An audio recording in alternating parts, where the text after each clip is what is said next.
And we are now doing the test with the ECOBULL units. The ECOBULL and the M100 Tan both share a lot of similarities. It's going to be the same body style here, same manual shaker, same tangential inlet over here, and same 26-gallon bin here. The differences lie in this side channel blower motor here. It is a 480 volt 3-phase motor. Coming around to the side, we have the pressure relief valve here. This will open up if there is any clogs or anything going on with the vacuum as to not burn out this motor. The side channel blower produces 247 CFM. We are doing the same test that we did with the M100 with the same set of tools, the scraping pipe, the S-pipe with the floor sweep on it with the height regulating wheels, and the flat crevice pipe here for any nooks and crannies that you guys have at the facility. Let's go ahead and give it a shot and see what our results are like.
So these kinds of chips are where you're gonna have the issues, right? So see if we can kind of assist this into the inlet.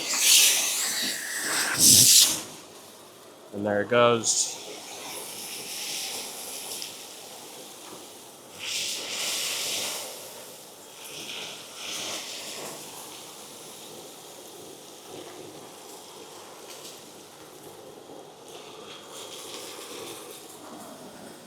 So any of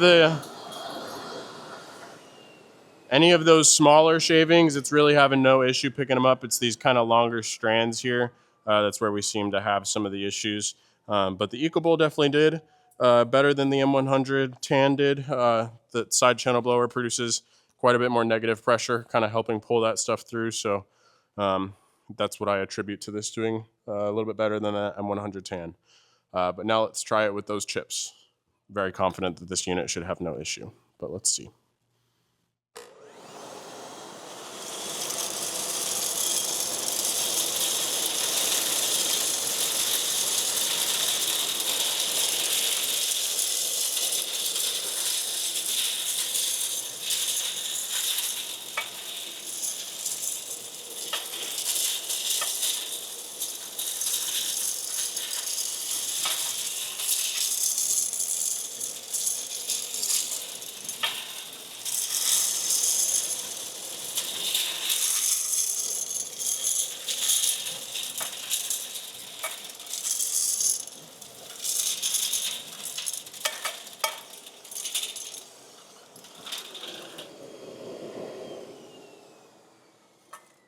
All right, guys, thank you again so much for sending that material out to us. Testing went pretty well today. Again, we used the EcoBull Tan here. Again, testing did go very well. Y'all just let me know which unit you guys are liking more, and we can get you guys moving forward.